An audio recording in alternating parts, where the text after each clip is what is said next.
Laura, you got the 1 minute card up. Can we afford it, or do you support fully funding it, even though we're not quite sure how much it's going to be? And do you see it, the current system, are you supporting the current system, elevated rent, steel and steel? Where are you starting? Sabine?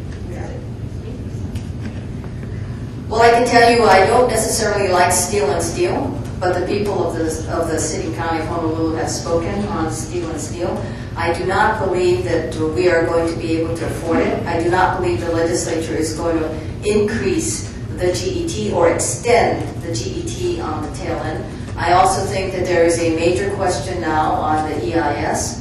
But having said all of that, to the extent that the people have agreed to the steel and steel, it is really going to be a matter right now for the governor of the state of Hawaii to determine whether or not the environmental impact statement that has been presented to her is sufficient, and that's the standard under Price versus Obayashi, sufficient for her to make a decision. She's already indicated that she cannot understand why an EIS is presented to her that does not discuss the alternative of an at-grade rail system. So we will have to wait and see. Like I said, personally, I did not support steel on steel, but the people outvoted me on that. If we had an unlimited supply of money, if money grew on trees, if money were no object, clearly we should do rail. My opinion would be, what the heck, we should try it. The difficulty, as often is the case in life, is that money doesn't grow on trees. We don't have an unlimited supply of money. And because of the enormous financial costs related to rail, that is why, as a member of the Honolulu City Council, I have been very clear and been very consistent in my opposition to this system. It's too expensive. Although it may be a nice idea in concept, it is beyond the means of what our community can afford.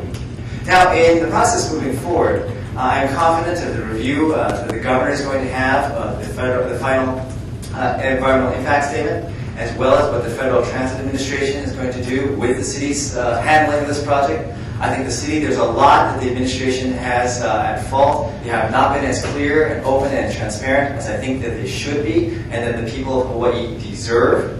If we're going to do it, I do think it needs to get redesigned.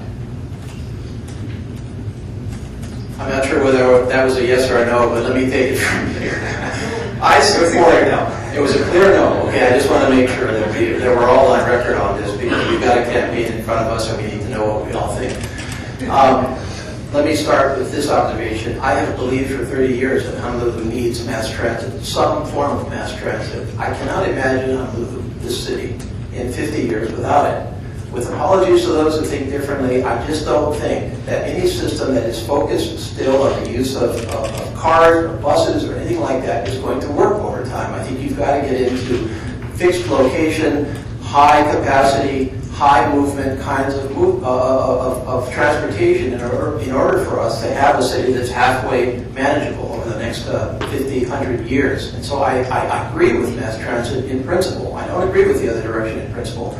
I have my own great concerns about the funding of this project. And the reason that I have those concerns is because I don't think that it has been transparent. I don't think that the answers have been forthcoming. I don't think that all of the details have been on the table. I think it's been a rushed political process. And that always makes me nervous. And I see the pay-for-play game shaking out all around it. So my goal as a U.S. Congressman, I believe, is to ask the honest questions, especially of federal funding, and give the honest answers. And the people of Hawaii and Honolulu specifically then need to decide what they're going to do with the honest facts on finances.